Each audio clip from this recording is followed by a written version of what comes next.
bizagirira umumaro umuntu wese. Tugiye kuzarebera hamwe ibyigisho bifite insanganyamatsiko ivuga ngo amabanga y'urugendo rwa gikristo. Kubera yuko urugendo rwa gikristo kimwe n'ibindi bintu byose ruba rufite amabanga arugenga, kandi igihe umuntu yishe ayo mabanga byanze bikunze urugendo ntabwo rumubera rwiza, n'amaherezo yarwo ntabwo abazamubera meza. Ndagira ngo mbabwire bene data bavandimwe, amabanga y'urugendo rwa gikristo ashobora kuba mu itangiriro ryarwo, uburyo umuntu atangiye urwo rugendo neza. Ashobora kuba hagati mu rugendo, uburyo umuntu yitwayemo. Niyo mpamvu amabanga y'urugendo rwa gikristo yose tuba dukeneye kuyamenya, kubera ko nanone kuri buri ntambwe mu rugendo rwa gikristo haba hari imitego y'umwanzi, kandi iyo mitego iba izifashisha kudasobanukirwa amabanga y'urugendo rwa gikristo neza.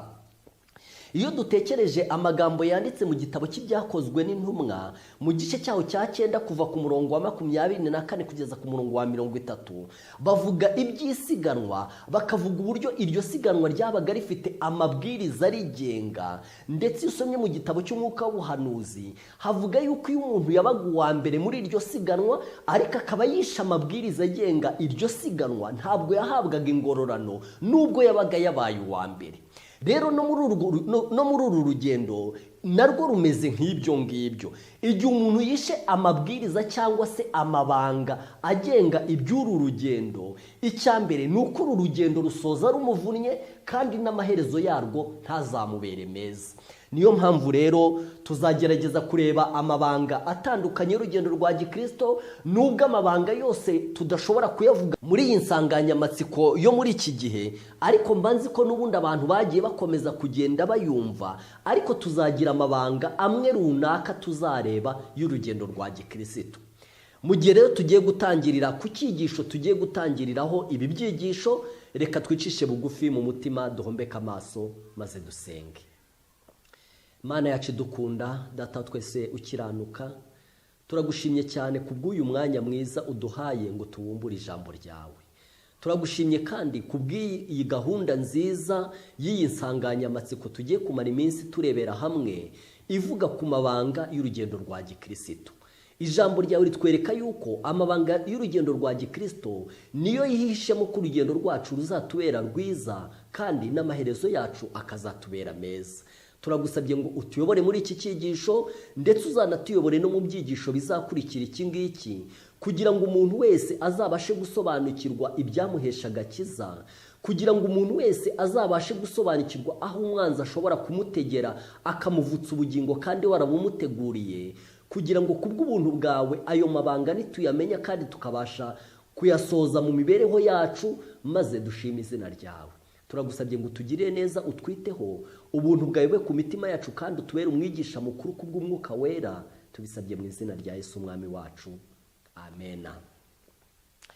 Bavandimwe, mu gihe tugiye gutangira ibyigisho kuri iyi nsanganyamatsiko ivuga amabanga y'urugendo rwa gikristo, ndagira ngo dutangirane ibi byigisho n'isomo ryanditse mu gitabo cy'ibyahishuwe mu gice cyaho cya 2 ku murongo waho wa 24 turageza ku murongo waho wa 25. Iyo mirongo ibiri niyo tugiye gutangirizaho iyi nsanganyamatsiko, ni nayo tugiye gutangirizaho icyigisho cya mbere gitangira ibyigisho tugiye kuzareba kuri iyi nsanganyamatsiko. Umurongo wa 24 uravuga ngo, ariko mwebwe mwese abasigaye bituwatira badakurikiza izo nyigisho, kandi batazi ibyo babandi bita ubwiru ari bwo bwiru bwa Satani, ndababwira nti nta wundi mutwaro mbikoreza keretse uyu, ko mukomeza ibyo mufite kugeza aho nzazira. Aya ni amabanga akomeye cyane, ni amagambo akomeye cyane, kandi turi buze kubonamo koko iryo banga ry'urugendo rwa gikristo, ibanga nyamukuru rihatse ayandi, ibanga andi mabanga yose yuririraho. Ni amagambo umugaragu w'Imana yavuze ngo, ariko mwebwe mwese abasigaye bituwatira. Ni ukubera iki bavuze ngo abasigaye bituwatira? Kubera yuko mu itorero rya Tuwatira, itorero ryatangiye muri 538 rikageza mu 1798, habayemo akarengane gakomeye, ndetse habayemo n'inyigisho z'ibinyoma zo ku rwego rwo hejuru. ariko yaba ako karengane zaba n'izo nyigisho hari abantu bacitse ku icumu maze ibyo bintu ntibyabahitana kandi nibo baje kugirwa iyi nama tugiye kureba muri iri somo ryo kuva ku murongo wa 24. Ndagira ngo nanjye mbabwire yuko aya mabanga tugiye kuzarebera hamwe cyane cyane azagirira akamaro abantu bacitse ku icumu maze imitego y'umwanzi yagiye ihitana abandi bo ntibahitane. Aya mabanga azabagirira akamaro mu buryo bukomeye cyane. Iyo dusomye muri iki gice tukareba ku mirongo yo hejuru tubona uburyo muri iri torero habayemo ibintu bikomeye cyane kuko uhereye ku murongo wa 20 haranditse ngo nyamara mfite icyo nkugaya kuko ukundi urujya mugore Yezeberi wiyita umuhanuzikazi akigisha imbata zanjye akaziyobya kugira ngo zisambane kandi zirye intonorano. Icyakora namuhaye uburyo bwo kwihana ariko ntiyabasha kwihana ubusambanyi bwe. Dore nzamugusha ku buriri mutezanye amakuba menshi n'abasambane be nibatihana imirimo yabo, kandi n'abana be nzabicisha urupfu. Amatorero yose amenye yuko ari jyewe urondora ubwenge n'imitima kandi ko nzitura umuntu wese ibikwiriye ibyo yakoze. Urumva ko muri iri torero bagaruyemo amateka y'ibintu byabaye mu gihe cyahabu kuko bavuzemo umuntu bita Yezeberi. Baranditse ngo nyamara mfite icyo nkugaya kuko ukundi urya mugore Yezeberi. Murabyibuka yuko uyu mugore bita Yezeberi yaje gukora ibintu bikomeye cyane muri Isiraheli, atera igihugu cyose guhindukirira Bayali maze bava ku Mana yo mu ijuru batangira kuramya ibigirwamana. Uyu mugore bita Yezeberi ndagira mbabwire yuko nubwo yagejeje igihugu kuri uwo murongo kuramya ibigirwamana, ijambo ry'Imana ritubwira ko hari abantu bacitse ku icumu maze ubwo buyobe ntibwabahitana, ahubwo rwose baragumya baramya Imana yo mu ijuru, Imana yaremye ijuru n'isi. Rero abo bantu bacitse ku icumu muri icyo gihe kugira ngo kuramya Imana kwabo kugumye kugira agaciro bagomba kubahiriza iri banga ryanditse ahangaha. Harimo abantu bari barahishwe na Obadiya, harimo Eliya n'abandi batari barigeze rwose baramya Bali nk'uko Imana yabibwiye umugaragu wayo Eliya igihe yavugaga ko ari we wenyine usigaye. Imana yavuze ko ifite abantu ibihumbi 7 batarapfukamira Bali. Abo bantu rero 7,000 bari baracitse ku icumu ry'icyari cyarahitanye abandi bantu bose, aricyo inyigisho z'ibinyoma. Ibyo bintu byabaye mu gihe cya Eliya na Ahabu nibyo byongeye kwisubiramo mu gihe cy'itorero bita Tuwatira, nabwo kubera inyigisho z'ibinyoma no kubera akarengane kubwo gushikama kukuri abantu benshi cyane bataye umurongo abandi barapfa, ariko nabwo hagira itsinda ry'abantu bagaragara nk'abantu bacitse ku icumu. Nibo barengurirwaho ku murongo wa 24 ahavuga ngo ariko mwebwe mwese abasigaye. Iri jambo bita abasigaye twongera kuribona nanone mu byahishuwe mu gice cyaho cya 12 ku murongo waho wa 17. Reka uwo murongo nanone tuwusome. Haravuga ngo icyoka kirakarira wa mugore kiragenda ngo kirwanya abo mu rubyaro rwe basigaye bitondera amategeko y'Imana kandi bafite guhamya kwa Yesu, nk'uko byagenze mu gihe cya Eliya. Maze ku bwa Yezeberi abantu bose bakaramya ibigirwamana, ariko Imana igasigarana itsinda ry'abantu bacitse ku icumu, itsinda Imana yabwiye Eliya yuko hari abantu 7,000 batarapfukamira Bali. Niyo mpamvu ibyo byongeye kwisubiramo mu gihe cy'itorero bita Tuwatira, nubwo abantu bose barenganijwe ndetse bakicwa, abandi kubwo gutinya akarengane bagahindukira n'inyigisho z'ibinyoma muri iryo torero rya Tuwatira muri za 538. Ariko nanone muri iri torero harimo abantu bacitse ku icumu barasigara, ndetse umugaragu w'Imana Yohana bandikira ubutumwa buvuga ngo ariko mwebwe mwese abasigaye bo mu itorero ry'Ituwatira badakurikiza za nyigisho. Urumva ko nabo ikibazo cy'inyigisho cyari gihari. None ijambo ry'Imana ritubwiye mu byahishuwe yuko no mu gihe giheruka hagomba kuboneka ibintu bihitana abantu, kandi nanone bigomba kuba bifitanye isano n'inyigisho z'ibinyoma, inyigisho zigomba gutwara abantu bose, abandi nanone bagahitanwa n'akarengane bagapfa, ariko nabwo hazaba hari abantu bagereranywa n'abasigaye. Niyo mpamvu nifuza kukubwira wowe ushobora kuba waragiye ucika ku icumu ry'ibyagiye bihitana abandi, ndagira ngo nkugire inama imwe ijambo ry'Imana ryatanze ishobora kugufasha kugira ngo urugendo rwawe ruzakubere rwiza. Reka dusubire kuri wa murongo wo mu gice cya 2 ku murongo wa 24. Ariko mwebwe mwese abasigaye bituwatira badakurikiza izo nyigisho kandi batazi ibyo babandi bita ubwiru ari bwo bwiru bwa Satani, ndababwira nti nta wundi mutwaro mbikoreza keretse uyu, ko mukomeza ibyo mufite kugeza aho nzazira. Nshuti yanjye muvandimwe, uyu mutwaro Imana yikoreje abantu bacitse ku icumu niwo mutwaro nanjye nshaka kubabwira muri iki cyigisho, kandi mbabwira ko ari rimwe mu mabanga akomeye y'urugendo rwa gikristo ashobora kuzakubashisha kurangiza urugendo ukazagira n'amaherezo meza mu bwami bw'Imana. Ijambo rivuga ngo nta wundi mutwaro mbikoreza keretse uyu, ko mukomeza ibyo mufite. Mu yandi magambo, keretse uwo kubaha Imana, keretse umutwaro wo gushaka agakiza, niwo mutwaro Imana yatwikoreje.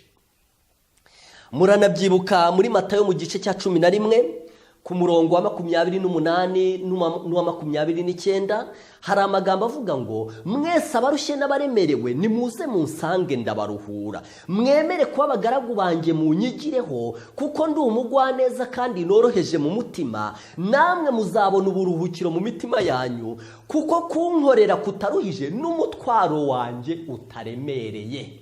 Iryo jambo rivuga ngo n'umutwaro wanjye utaremereye ririmo rirarenguriza kuri wa mutwaro Imana yakoreye abantu bose basigaye, umutwaro w'ibyerekeranye n'agakiza n'ubugingo buhoraho.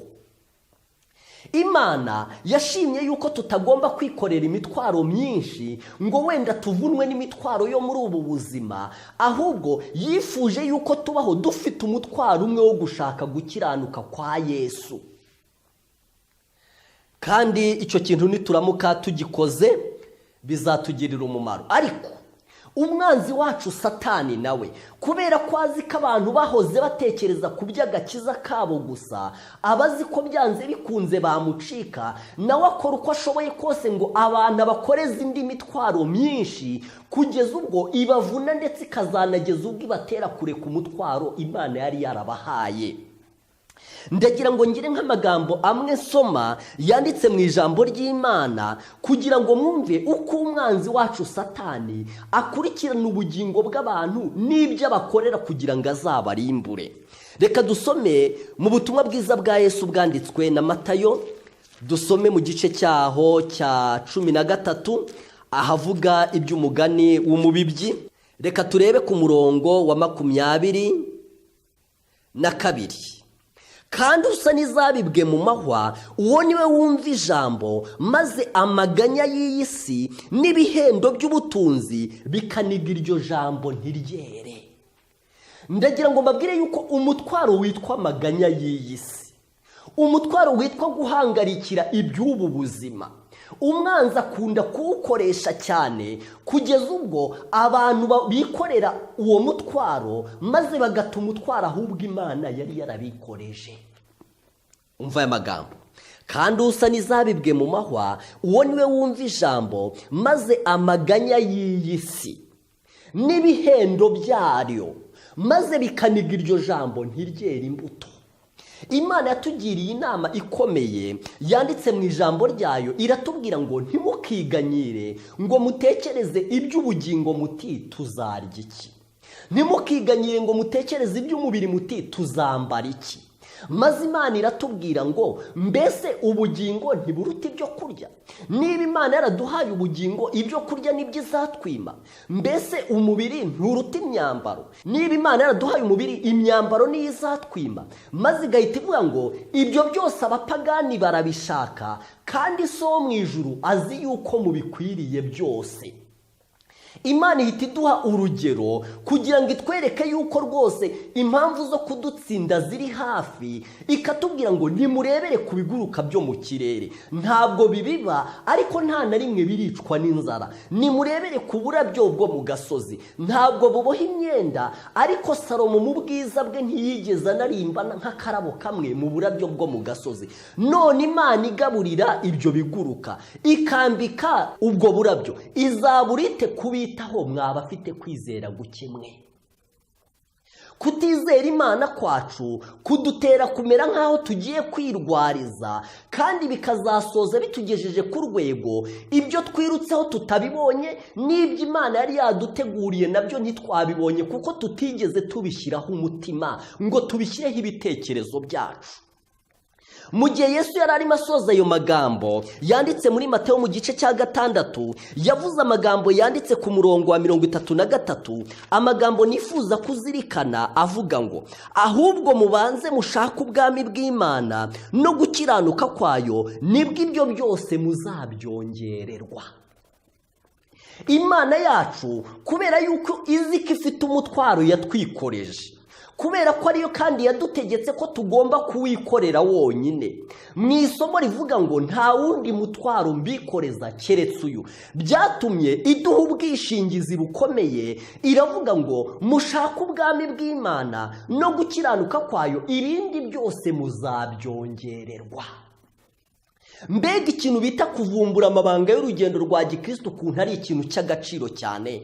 Umuntu aramutse avumbuye iri banga, yarangiza akarishyira mu bikorwa, koko akavunwa mu bwonko bwe no gutekereza uko yagera ku gakiza no gutekereza ukuntu yakagumana.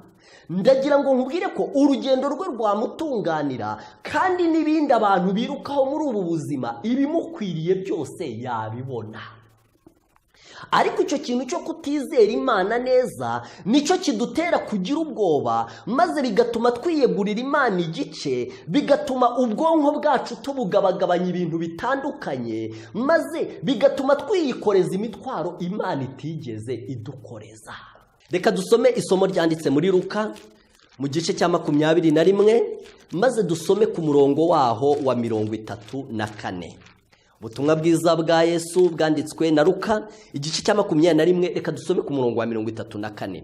Ariko mwirinde imitima yanyu ye kuremererwa n'ivutu no gusinda n'amaganya y'iyi si, uwo munsi ukazabatungura, kuko uzatungura abantu bose bari mu isi umeze nk'umutego. Nuko rero mujye muba maso, musenga iminsi yose, kugira ngo mubone kurokoka ibyo byose byenda kubaho no guhagarara imbere y'Umwana w'umuntu mudatsinzwe. Nshuti yanjye, Imana iratubwira ko tugomba kwirinda cyane kugira ngo amaganya y'iyi si ataturemerera ngo kugera ubwo dusinda. Tutagomba gusinda amaganya y'iyi si. Imana irifuza yuko tugira umutwaro umwe. Muranabyibuka yuko ijambo ry'Imana igihe Yesu yari arimo avuga itegeko rirusha yandi gukomera, yaravuze ngo ukundishe Uwiteka Imana yawe umutima wawe wose, n'ubugingo bwawe bwose, n'ubwenge bwawe bwose. Urumva yuko umuntu agomba kuba afite konsantarasiyo ku kintu cyerekeranye n'ubugingo buhoraho gusa, abutekerezaho ku manywa na nijoro, ashakisha inzira zose zatuma bugeraho, kandi ubwo nibwo buryo bwonyine umuntu ashobora kugera ku gakiza. Iryo somo rivuga ngo ukundishe Uwiteka Imana yawe umutima wawe wose, rivuga ko Imana idashobora kwemera umutima ucagaguwemo ibice, umutima ugabagabanyijwe ku bintu byinshi. Ariko umwanzi nawe ikintu atera abantu ni kimwe, ni ugufata umutima wabo bakawugabagabanya ibintu byinshi, impungenge n'amakenga bikabatera kwiyegurira Imana igice. Irindi somo ryanditse muri Yesaya mu gice cya 55 riravuga ngo muzanshaka mumbone nimunshakisha umutima wanyu wose. Iryo somo rivuga ko tugomba gushakisha Imana umutima wacu wose, kandi ubwo igihe dushakisha Imana umutima wacu wose ni cyagiye tuba twikoreye umutwaro umwe gusa wo gushaka Imana nyine. Kugira ngo mwumve ko iri banga ari irya gikristo, ndagira ngo mbaho urugero ku bantu bigeze koko bashaka Imana. abantu bigeze bakanguka mu mitima yabo bagasobanukirwa ko ari abanyabyaha bikabatera kwifuza agakiza gatangwa n'Imana. Ndagira ngo mbabwire ikintu kandi ndabizi neza ko bahita bibuka ko ariko byabagendekeye. Abo bantu batangiye kuko gushaka Imana bitewe no gukanguka mu mitima yabo, ariko babishaka ibyo bintu babitwaranye no kwiruka ku bindi bintu byo mu isi, babitwaranye no kwiburuka ku gushaka ibyo kurya, babitwaranye no kwiruka ku gushaka minerivare z'abana. Ariko igihe cyose bari bakikururana ibyo bintu byose, ndagira ngo mbabwire ko Imana itigeze ibasubiza. Abo bantu batangiye gutekereza igituma Imana itabasubiza. Wenda bamwe batekereza ko ari uko basengera iwabo, bajya gusengera mu mavumo n'ahandi mu mashyamba, ariko n'ubundi igihe bagiye bakururana n'iyo mitwaro yose, bibaza uko abana bazabona ibyo kurya cyangwa uko bazabona minerivare, bagiye mu mashyamba barinda bavayo ikibazo cyabo bakigifite. Mbese ni ryari Imana yahaye abo bantu igisubizo?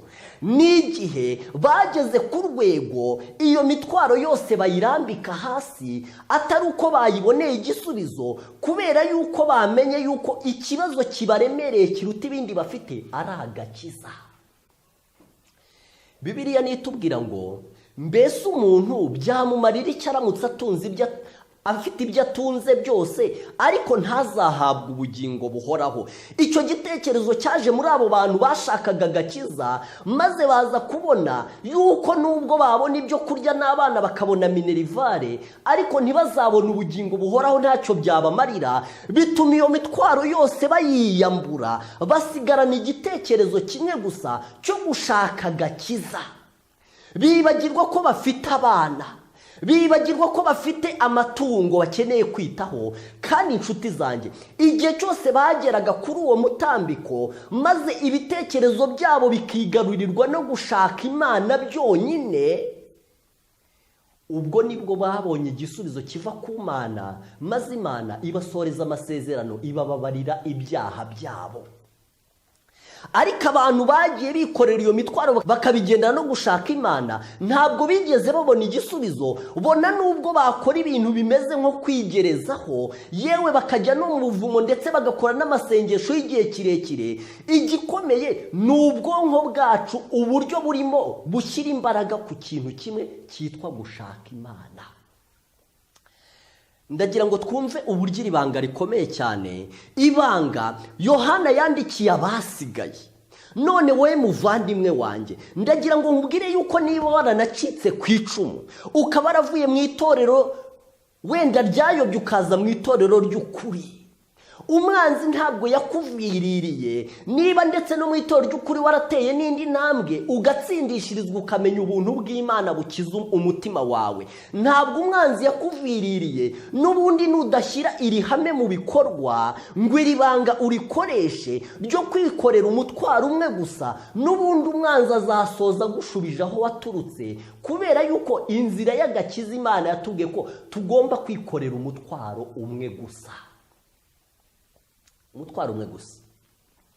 Kandi igihe cyose tuzabikora gutyo ntacyo tuzaburana Imana, kuko ijambo ry'Imana riravuga ngo nimushaka ubwami bw'Imana no gukiranuka kwayo, ibindi byose muzabyongererwa.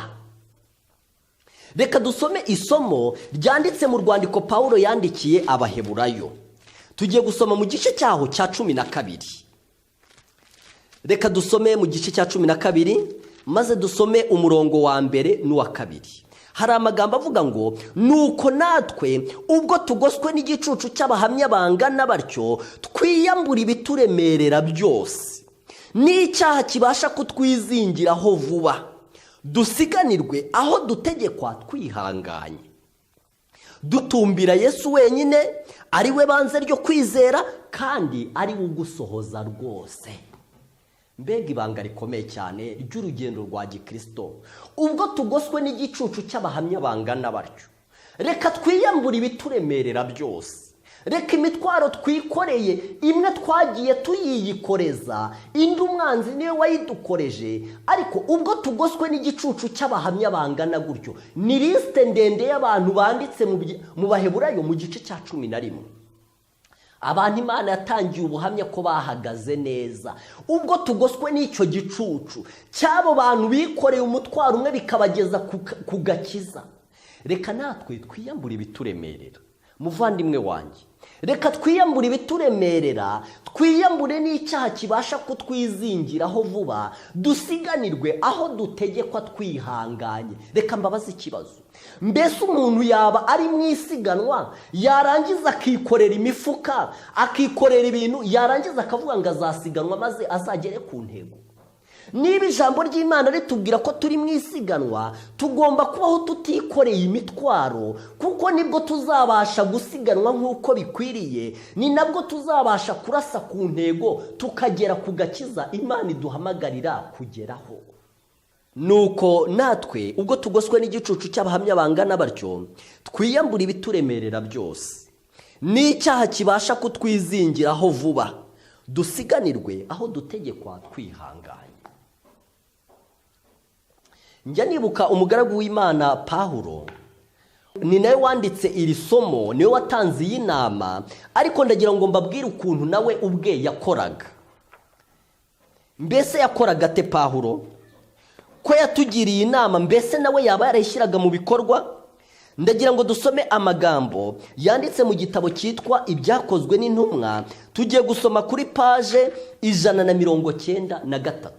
Ni ku cyigisho kivuga guhamagarirwa kugera ku rugero rwo hejuru cya 30.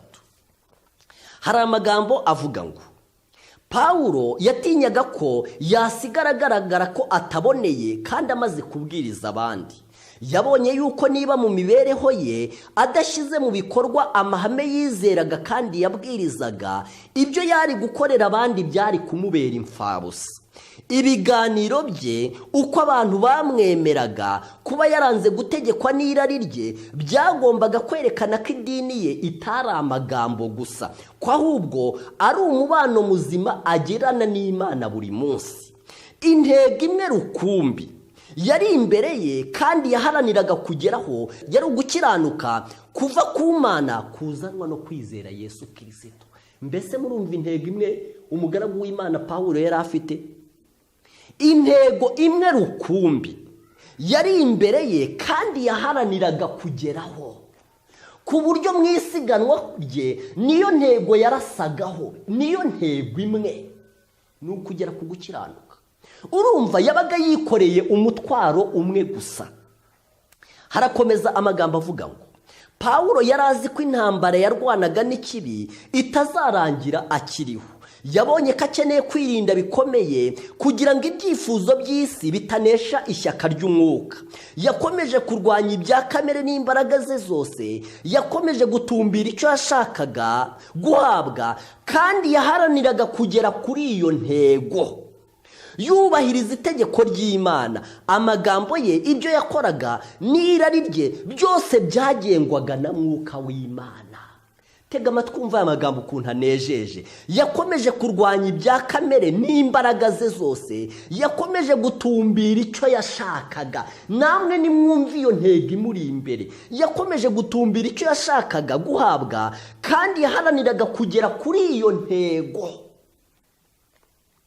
Reka mbabwire, nta kindi kintu cyashobora kwitambika imbere ye ngo agikunde, ngo agikundwakaze, kizatume yibagirwa iyo ntego. Reka mbabwire inshuti zanjye, yaba ibintu byo muri ubu buzima byerekeranye n'ubuzima, iyaba abantu bari bagize umugisha ikintu cyo kubahangayikisha kwabyo kikarangira, maze imbaraga zose bakoreshaga mu guhangayikishwa n'ibyo bintu maze zikerekera mu guhangayikishwa n'agakiza, babona igisubizo vuba, kubera yuko agakiza byabasaba kugasabira ku manywa na nijoro. Urugendo rwababera rwiza cyane. Ariko umwanzi ahora dutambika ibindi bintu imbere kugira ngo bizafate wa mwanya. Ndagira ngo nanababwire yuko hari abantu bagera ku gakiza, bakababarirwa ibyaha byabo, bagahabwa ibyiringiro mu mutima wabo. Ibyo bintu bikomotse ku kuba iyo ntego yo guhabwa agakiza ariyo yageze ubwo ibaremerera yonyine. muri bwa buryo nababwiye umuntu yamaze gukanguka mu mutima atangira gushaka agakiza, rimwe na rimwe agatangira kugashaka, ibyo bintu byo kugashaka bitwaranye n'iyindi mizigo akurura. Ariko iyo abonye atarimo gusubizwa, agera ku rwego abona agakiza ari cyo kintu kiruta ibindi akeneye, maze ibyo bindi iyo birambitse hasi akibagirwa ko abana bakeneye ibyo kurya, akibagirwa ko abana bakeneye minerivare, ibintu byose maze akabyibagirwa, agasigarana igitekerezo kimwe. Ahantu yagereye kuri uwo mutambiko niho Imana imusubiriza ikamuha ibyiringiro. Ariko ndagira ngo mbabwire ikintu kibabaje cyane. Hari n'abantu baba baragenze urwo rugendo bazi n'uburyo Imana isubiza abantu ari uko basigaranye icyifuzo kimwe gusa, kandi bakaba bazi ko aribwo buryo Imana nabo yabashubije igihe yabababariraga, ariko bakazagera igihe bumva ikintu cyabirukankanaga cyarangiye, bakazagera igihe bumva umutwaro bari bikoreye bawutuye, maze bakisubirira mu buzima busanzwe, ahubwo wa mwanya icyo cyifuzo cyo gushaka agakiza cyari kirimo hakagira ibindi bintu biwuzamo, akaba ari byo bitangira kubahangayikisha. Ariko umugaragu w'Imana yaranditse ngo uko mwakiriye Kristo Yesu aba ariko mugendera muri we. Kuvuga ngo uko wakiriye Kristo aba ari kugendera muri we bivuga ngo iki? Niba ubizi neza ko kugira ngo ugirirwe ubuntu n'Imana byasabye yuko ugira umutwaro umwe gusa uba wikoreye, niba ubizi ko byasabye yuko ibindi bintu wakururanaga nabyo byose ubishyira hasi, ndagira ngo nkubwire ko kugira ngo n'agakiza ukagumane kandi ukomeze ugateremo imbere, uko kuntu byagenze ngo wakire Kristo niko kuntu bikwiriye kugenda kugira ngo ushorere imizi muri we. Ntabwo kuba dukwiriye kwikorera umutwaro umwe w'agakiza bikenewe mu gihe turimo dushaka imbabazi z'ibyaha gusa, ahubwo n'igihe tumaze kuzibona, kubera ko Imana itaduhamagariye kubona imbabazi z'ibyaha ahubwo yaduhamagariye gukiranuka, n'igihe tumaze kuzibona uwo mutwaro wo gukiranuka niwo ukomeza ukaduhangayikisha wonyine. Hari amasomo abiri nifuza gusoma kugira ngo muyatekerezeho, mwumve uburyo icyo kintu ari cyo gikomeza kuyobora ubugingo bw'umukristo. Ndagira ngo nsome muri Matayo mu gice cya 5. Ngiye kuhasoma imirongo 2, umwe ndawusoma ku muntu ushaka kubabarirwa ibyaha bye ngo agire ibyiringiro by'uko yemewe n'Imana. Ngiye kubasomera ukuntu umutima we uba umeze. Undi murongo ndawusoma ku muntu umaze kubabarirwa ariko ushaka guhinduka akagera ku gukiranuka kwa Yesu, ukuntu umutima we uba umeze. Imitima y'abo bantu iba imeze kimwe n'ubwo ikintu itari gushaka ari kimwe. Reka mwumve ubutumwa bwiza bwa Yesu bwanditswe na Matayo mu gice cyaho cya 5. Ngiye gusoma ku murongo wa 4. Hahirwa abashavura kuko aribo bazahozwa. Ahantu bavuga ngo hahirwa abashavura, uyu ni umuntu uri gushaka kubabarirwa, aba arimo afite ishavuzi ry'ibyaha yakoze, kandi aba agomba gushaka imbabazi z'Imana kugeza ubwo icyo kintu ari cyo kizenguruka mu bitekerezo bye gusa. Kandi kuvuga ngo nibo bazahozwa, ubwo ngubwo uko guhozwa ni ukubabarirwa, agahabwa ibyiringiro, Imana ikamukuraho urubanza rw'ibyaha bye. Ariko kubera ko gukurwaho urubanza rw'ibyaha bye atari iherezo ry'urugendo, reka wumve noneho umurongo wa 6. Hahirwa abafite inzara n'inyota byo gukiranuka kuko aribo bazahazwa. Ndagira ngo nkubwire ko umuntu ufite inzara n'inyota byo gukiranuka yarababariwe, ntabwo icyo ashaka ari ukubabarirwa, kuko yababariwe ku murongo wa 4. Ariko noneho afite inzara n'inyota byo gukiranuka, ni hahandi arakikoreye wa mutwaro, arumva icyamwirukankana gataragicika. Ariko abantu bamwe bagira uwo mutwaro, maze rwose Imana ikabishima ikabaha ibyiringiro, barangiza bikamera nk'umuntu wumva nyine bimuvuye imbere ngo yigire muri gahunda ze, maze aho wa mutwaro wari uri hakagira ikindi kintu kihaza kikajya kimuremerera nk'uko kwa gushaka agakiza byamuremereraga, akaba ataye umurongo. buriya inzira ijya mu ijuru ibiriho ubuyobe bukomeye cyane. Niyo mpamvu hari ubuyobe bwa mbere yuko abantu bababarirwa, hakaba n'ubuyobe bwa nyuma yuko abantu bababarirwa. Mu gitabo cy'umugenzi baranditse ngo inzira ijya mu ijuru ishamitseho utundi tuyira, kugeza ubwo no kugera ku rurembo rwo mu ijuru haba hakibonekaho inzira zijya igihenomu. Niyo mpamvu umukristo mu gihe yari ari mu rugendo yagiye ahura n'abantu bataye inzira, kandi nabo bavuga yuko bari mu rugendo. Bamwe yahuye nabo ataragera ku musaraba, abandi ahura nabo yaramaze kurenga ku musaraba. Bivuze ngo birasaba kwitonda cyane, kandi iri banga rya gikristo tukarishyira mu bugingo bwacu, tukamenya yuko yaba mbere yo kubabarirwa agakiza kagomba kuba ariko kaduhangayikishije mu buryo bwo kuba twifuza kubabarirwa ibyaha byacu, ariko na nyuma yo kubabarirwa agakiza kagomba kuba ariko kaduhangayikishije mu buryo bwo kugira ngo gukiranuka kwa Yesu gusohozwe mu bugingo bwacu. Niko bimeze. Niyo mpamvu ndimo mbasomera iby'umugaragu w'Imana Pawulo. Amagambo mbasomeye aravuga ngo yakomeje kurwanya ibya kamere n'imbaraga ze zose, yakomeje gutumbira icyo yashakaga guhabwa, kandi yaharaniraga kugera kuri iyo ntego yubahiriza itegeko ry'Imana. Yakomeje gutumbira icyo yashakaga kandi yaharaniraga kugera kuri iyo ntego. Umva amagambo akurikiraho: uyu mugambi umwe rukumbi wo guharanira gutsindira ubugingo buhoraho niwo Pawulo yifuzaga ko wagaragarira mu mibereho y'abizera b'i Korinto. Umugambi umwe rukumbi. Mbega uburyo inzira y'Imana itangaje! Mbega uburyo Satani ashuka abantu kugira ngo bagire ibindi bintu bifite uburemere mu mitima yabo bibahangayikishije bitaragakiza. Ariko umugambi umwe rukumbi, ndagira ngo mbasomere andi magambo nayo avugwa ku mugaragu w'Imana Pawulo ari mu gitabo n'ubundi cy'ibyakozwe n'intumwa cy'umwuka w'ubuhanuzi, ku cyigisho kivuga inzandiko zandikiwe i Roma. Ni icyigisho cya 45, kugira ngo mwumve uburyo Pawulo yabaga afite intego imwe gusa. Haranditse ngo Pawulo yakoze ibintu byinshi kuva igihe yiyeguriraga kuyoboka Kristo. Imibereho ye yuzuye umwete wo gukora adacogora.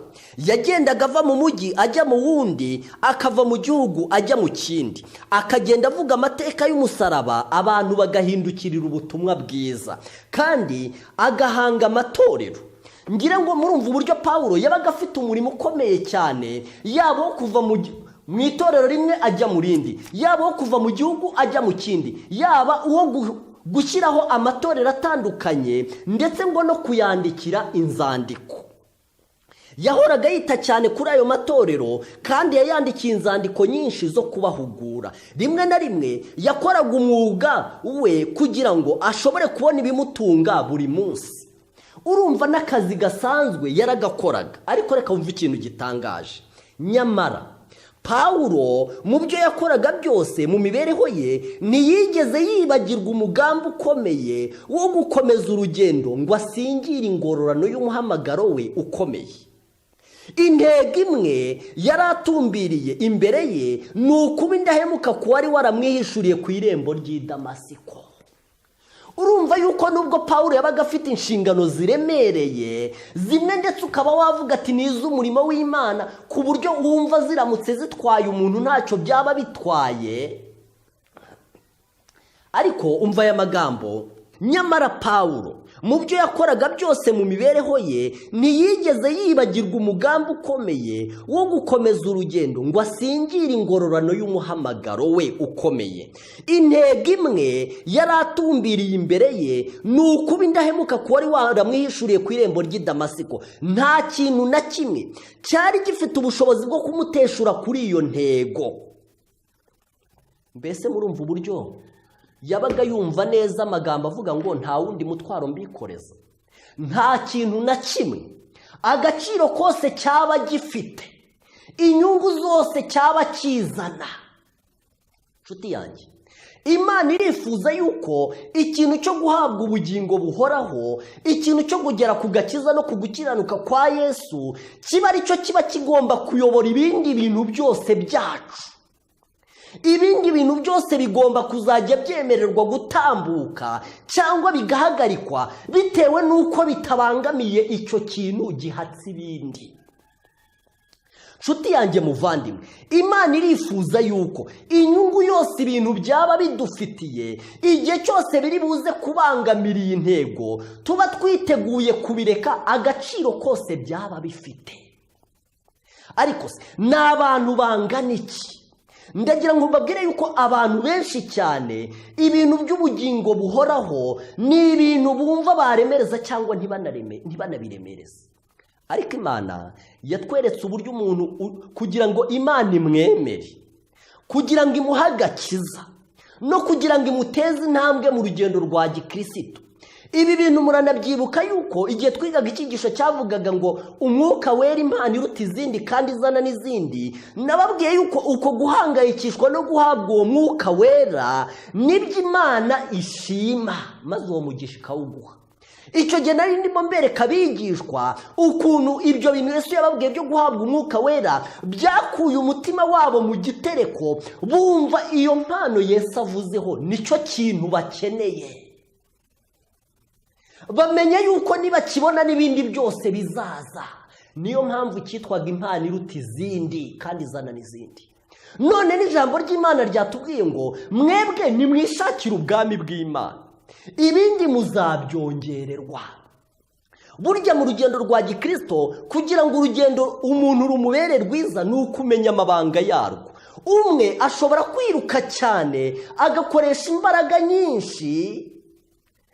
Hari amagambo nasomye cyane arantangaza yanditse mu Bakorinto mu gice cya 9, hahandi nyine havuga ibyisiganwa. Hari amagambo avuga ngo nanjye ndiruka ariko si nk'utazi yonjya. Wari uzi yuko mu rugendo rwa gikristo hari abantu biruka cyane bakabira ibyuya ariko batazi aho bajya?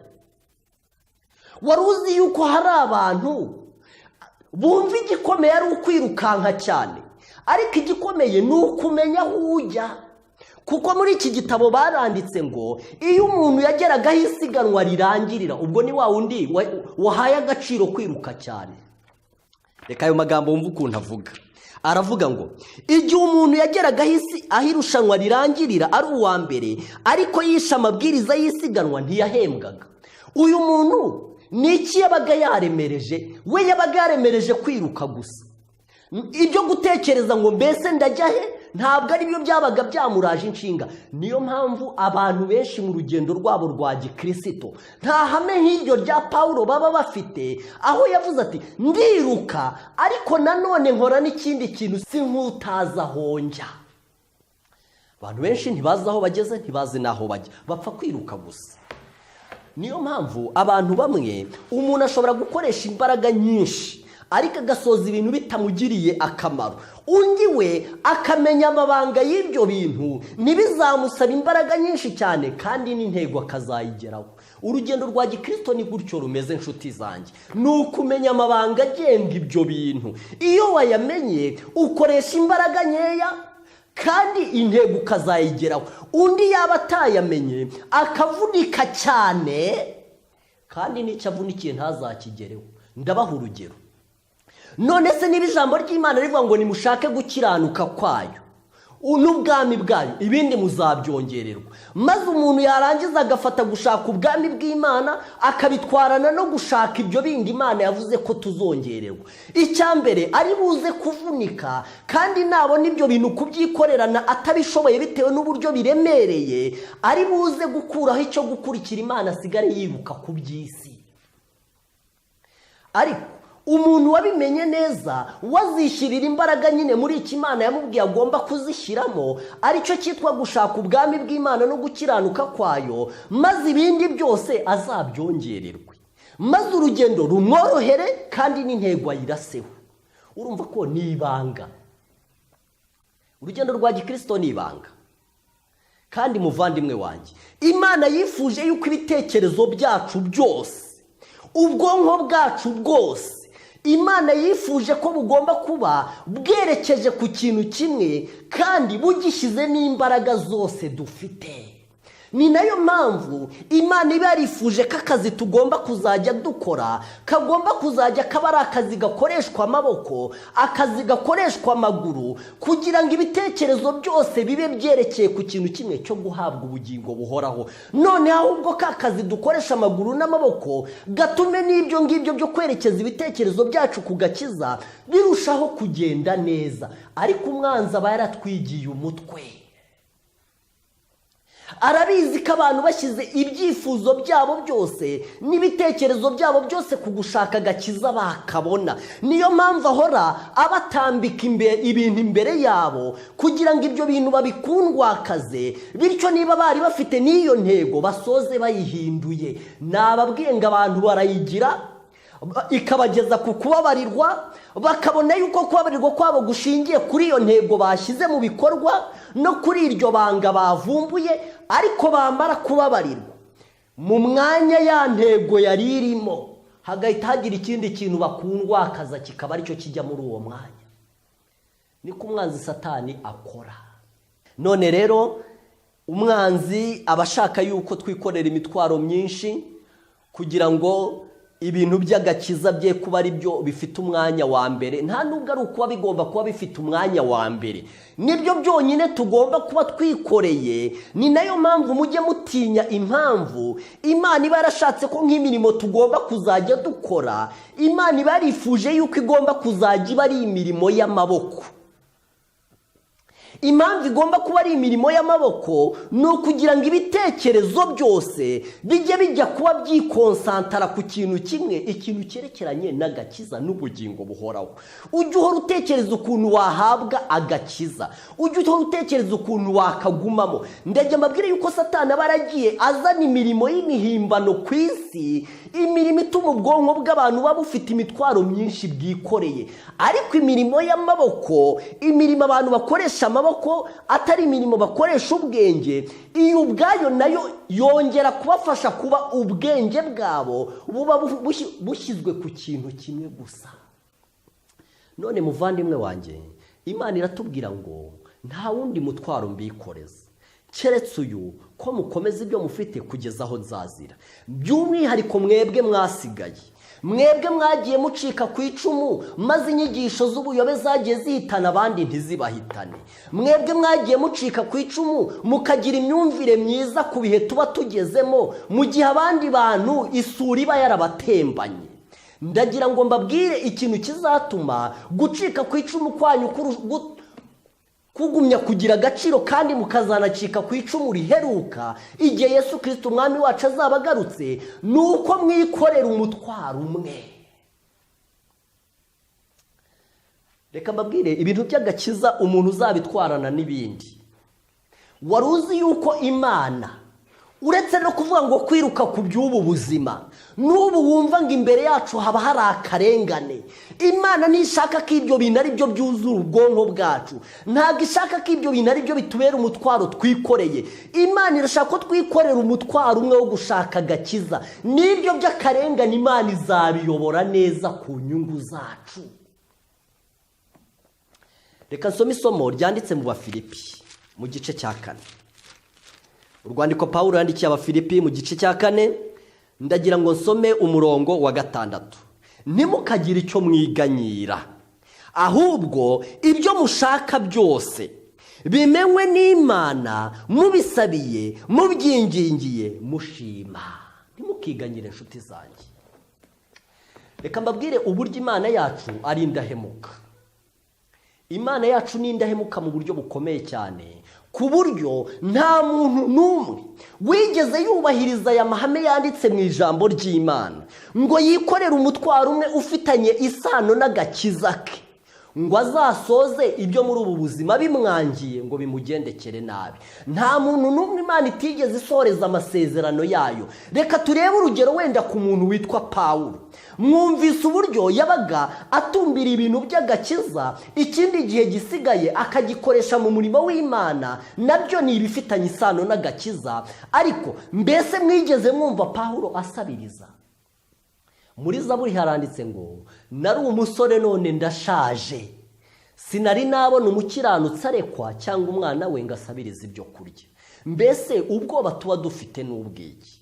Imana yacu y'indahemuka, ya yindi yatubwiye ko itunga n'ibikona, ya yindi yatubwiye ko yambika n'uburabyo bwo ku gasozi, ya yindi yatubwiye ngo nuko rero kubw'icyo kintu mbabwiye nimushaka ubwami bw'Imana no gukiranuka kwayo, ibindi byose muzabyongererwa. Imana ntishobora kwica ayo masezerano yayo. Ariko iyo umuntu yirutse kuri ibyo bintu bindi, ikintu kigutangaza, buri gihe nubwo yabona ibingana gute azasoza abonye atarigeze abigeraho. Mu gihe wa wundi utarabyirutseho bikaba byaratumye atagera no kuri byinshi, ariko kuko yirukanse ku kibirusha agaciro azaba afite umutima wo kunyurwa ku buryo yumva iby'Imana yamuhaye bihagije.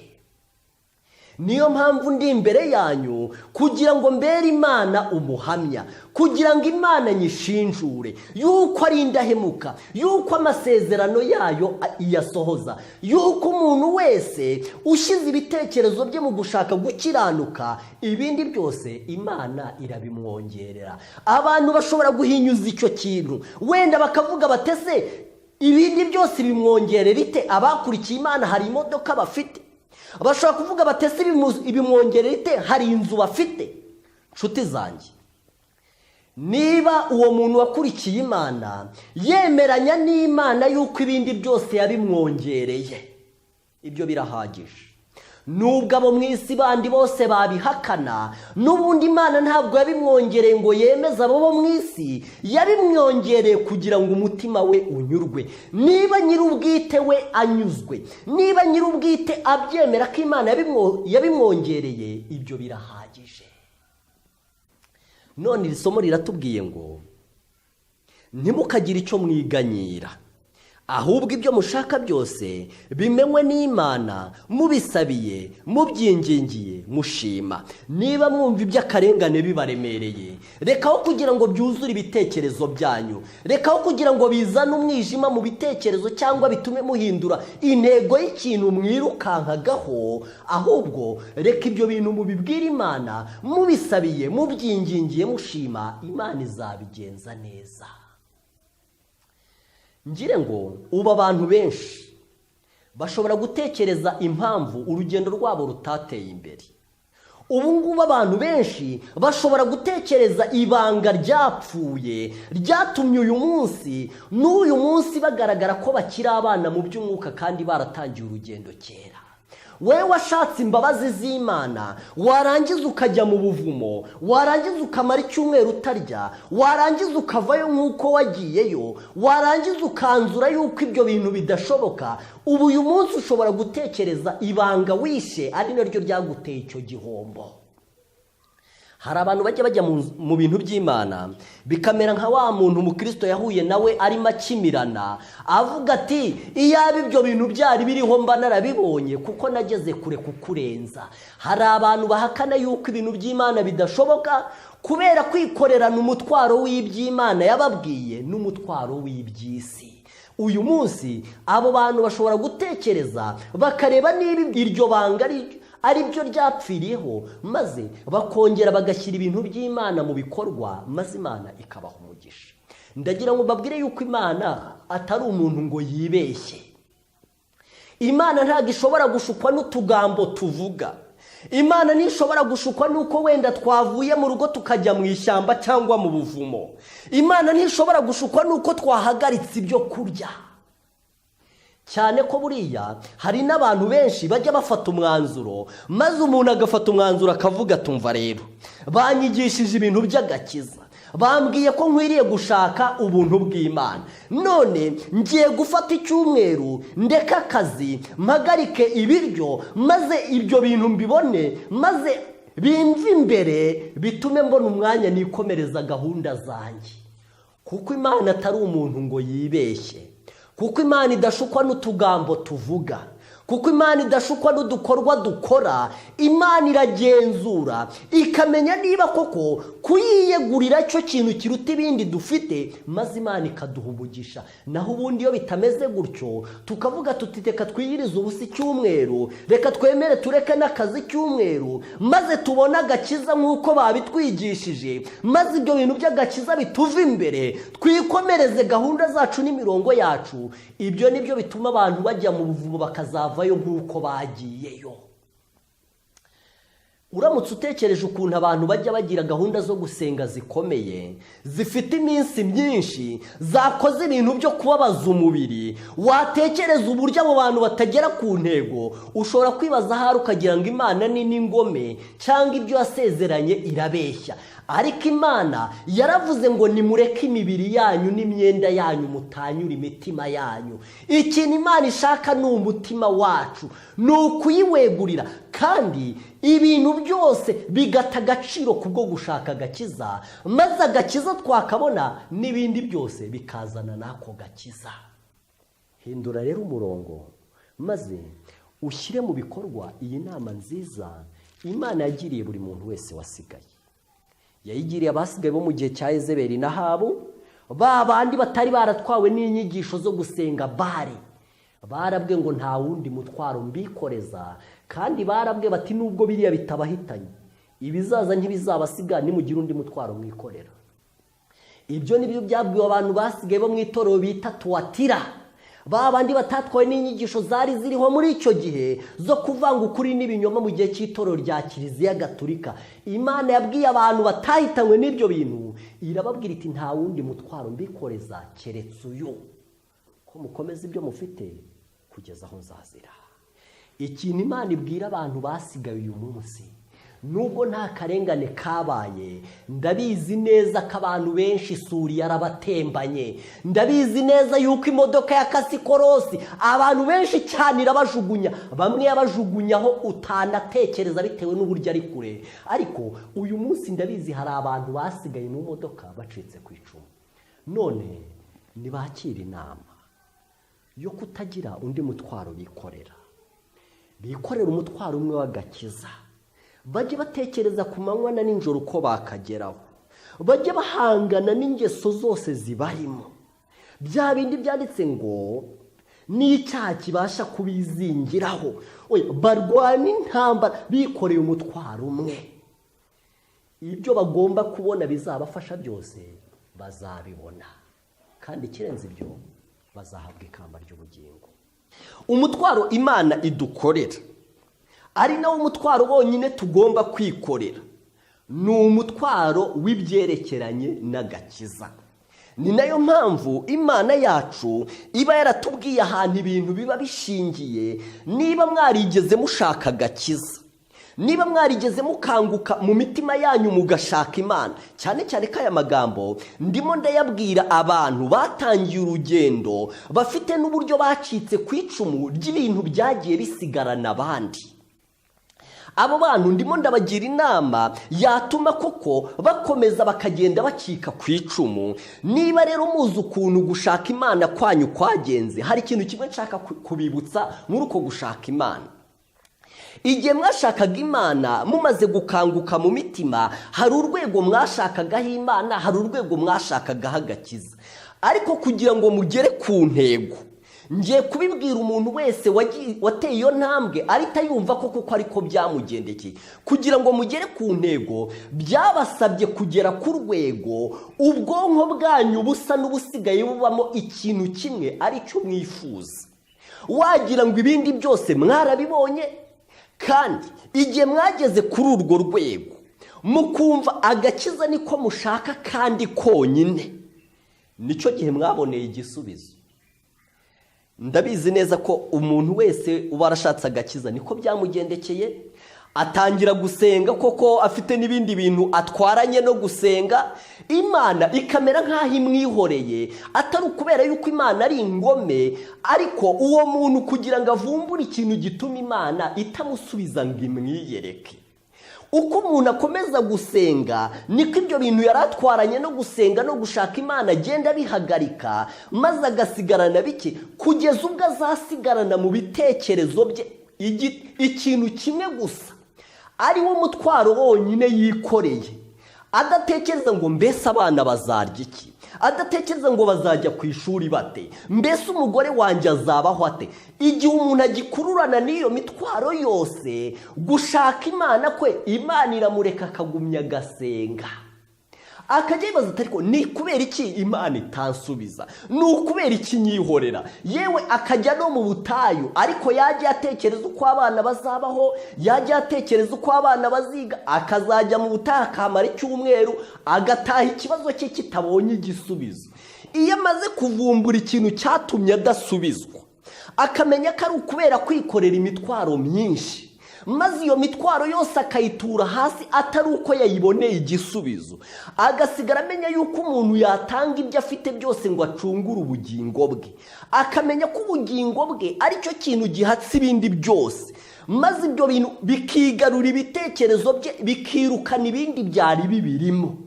Umunsi uwo murongo yageze kuri uwo murongo niwe aboneraho igisubizo, kandi ahageze kuri uwo murongo ahagaze niho abonera igisubizo. Rero bene data bashiki banjye, ndabararika cyane kugira ngo uyu munsi imitwaro myinshi twikoreye tuyiture. Nzi ko mutabyibashisha, ariko hari ikintu kimwe cyabafasha. Nimutekereze, muramutse mubonye ibintu byose ntimuzahabwe ubugingo buhoraho. Mbese ibyo bintu byaba byarabamariye iki? Icyo kibazo Bibiliya kibaza, ikabaza ngo mbese umuntu byamumarira iki gutunga ibyo mu isi byose atazahabwa ubugingo? Icyo kibazo numara kukiremereza mu bwonko bwawe, ukumva ko ibyo bintu ni nk'amase waba utunze. Niko Pawulo yavuze. Yaravuze ati kugira ngo ndonke Kristo, iby'isi byose byarabanje bimpindukira amase. Niba ibyo bintu bitarahinduka amase, kandi bigomba guhindurwa amase n'ikintu kibirusha agaciro wabonye, ukaba umeze nka wa muntu wabonye izahabu mu murima, ugahita ubona ibintu byose wari utunze iyo zahabu irabiruta. Ikintu gituma abantu batabushaka agakiza ndakizi neza, ni uko ibintu batunze ntabwo byari byagira agaciro gakeya ubigereranyije n'agakiza. Nicyo gituma babona Imana iri kubasaba ibintu by'agahanyo, nicyo gituma babona Imana irimo ibagora nayo. Ariko numara kwiga isomo rivuga ngo umuntu byamumarira iki, ukaryigisha umutima wawe ukarisobanukirwa, ukamenya ko ntacyo byakumarira. Oya, wowe n'umutima wawe mukemeranya ko uwaguha ibyo mu isi ntacyo byakumarira, ukabona ababitunze bose ntacyo bibamariye, umutima wawe ukareka kubyifuza kubw'akamaro kabyo gake, uzahita ubona ikindi kibirusha agaciro. Kandi bitewe n'uko icyo kintu byemera mu mutima wawe ko kibirusha agaciro, bizatuma ukirukaho, bizatuma ugira ibitekerezo byawe maze kibyigarurire, ugitekerezeho ku manywa na nijoro, kuko kirusha ibindi byose agaciro. Ariko iryo somo ntabwo uraryigisha mu bwenge bwawe, ntabwo uribaza ngo umuntu byamumarira iki gutunga ibyo mu isi byose ariko azarimbuka. Ntabwo uragera ku murongo Pawulo yagezeho maze ngo abone iby'isi byose ari amase, abone ibyo bintu byose ni umwanda, abone ntawe byigeze bigira icyo bigezaho mu babitunze. Maze Pawulo abisuzugura agasuzuguro kangana no kubigereranya n'amase, kandi aravuga ati kugira ngo ndonke Kristo, kugira ngo nkunde mboneke ko ndi muri we, iby'isi byose byambereye nk'amase. Muvandimwe wanjye, inshuti wanejejwe no gukurikirana ijambo ry'Imana muri uyu mwanya, ndagusaba kugira ngo usabe Imana cyane ikugereranyirize mu mutima wawe iby'isi n'ubugingo buhoraho. Usaba Imana kukwereka agaciro gake, umumaro muke w'iby'isi, n'uburyo nta muntu n'umwe byigeze bigeza no guhabwa amahoro yo mu isi ntawe byayagejejeho. Bimeze nk'ibintu byabaringa bishuka abantu ngo nimuze mudukurikirane tuzabagirira neza, ariko ababigezeho uretse umuruho byabazaniye gusa, nicyo barushije abandi. Ariko waruzi ibintu Imana iturarikira agaciro kabyo, waruzi uburyo byihagazeho, waruzi uburyo bihesha umuntu ubushobozi bwo kunesha iby'isi n'ab'isi. Rero muvandimwe nshuti yanjye, we twabanye mu ijambo ry'Imana, ndakurarika cyane kugira ngo usabe Imana kukubashisha. Ndakurarika cyane kugira ngo ushyire iri hame ry'ijambo ry'Imana mu bikorwa, maze uhangayikishwe n'ikintu kimwe kandi kuko utanabyishoboza, ariko ukaba ubizi neza yuko ijambo ry'Imana rikwemeza ko ari byo bikenewe, ujye imbere y'Imana uyitakire, uyibwire utumva kwikuramo ibindi bintu bimeze nk'imitwaro nabyo nikoreye birananiye, ariko namenye yuko usubiza abantu mu gihe batsigaranye igitekerezo n'icyifuzo kimwe gusa, none nanjye ndifuza uwo mugisha. Imana yiteguye kuwuguha nk'uko yagiye iwuha n'abandi bakubanjirije. None rero mwene data muvandimwe, iryo banga rya gikristo Imana itubwiye tuzakomeza kureba n'andi mabanga mu bindi byigisho, kubera ko nta kintu kitagira amabanga yacyo. Abacuruzi kugira ngo bazagere rya terambere mujya mubabonana, barabanza bakavumbura amabanga y'ubucuruzi. Abubaka amazu kugira ngo bayubaka akomeye, barabanza bakavumbura amabanga yabyo. N'urugendo rwa gikristo narwo rufite amabanga yarwo. Reka usaba Imana kuguhishurira, atari uko wenda n'umubwiriza yabivuga kuko ashobora no kubivuga ntubyumve, ariko usaba Imana kubikumvisha kugira ngo bikugirire akamaro. Reka nkwifurize umugisha muri uyu mwanya, kugira ngo ijambo ry'Imana ritaba iryo kuguciraho iteka. Reka rye kukubera nk'amakara akugeretswe ku mutwe, ahubwo reka rikubere impamba izakugeza mu bwami bw'Imana. Imana ibigushoboze kubw'ubuntu bwayo, mu izina rya Yesu umwami wacu, amen. Reka duhombeke amaso maze dusenge. Imana idukunda, data wa twese ukiranuka, turagushimira imbabazi zawe nyinshi n'amahirwe atandukanye wagiye utugenera. Turagushimira kutwihanganira gukomeye watugaragarije. Mana yacu, ntacyo utari waradukoreye kugira ngo tubashe kugera ku gakiza nk'uko wabitwifurizaga, ariko twagiye dukatira mu tundi tuyira. Ariko uyu mwanya twongeye kugira icyifuzo cyo kwifuza gukiranuka kwa Yesu, kandi turagusabye ngo ubwo wemeye ko n'ijambo ryawe turyumva kugira ngo rituyobore inzira, udushoboze kugira ngo rigire umwanya kandi ryumvikanire mu bugingo bwacu nk'uko bikwiriye, kugira ngo amahame y'ijambo ryawe ahinduke amahame asorezwa mu mitima yacu, kugira ngo dushime izina ryawe. Dusabiye umugisha umuntu wese kugira ngo uturebeshe amaso y'imbabazi, utwiteho ubugingo bwacu bubonera ihembura imbere yawe. Kandi ubwo uri gukora umurimo uheruka mu bana bawe, akaba ariyo mpamvu watanze inama ku bantu bacitse ku icumu, kugira ngo babashe kugumya gucika ku icumu, amaherezo bazabashe no kuzarangiza neza bakirizwe mu bwami bwawe. Turagusabye ngo natwe ubwo ugenderera abandi ntudusige, ahubwo tubashe kubona ubwo bufasha. Tubisabye mu izina rya Yesu umwami wacu, amen.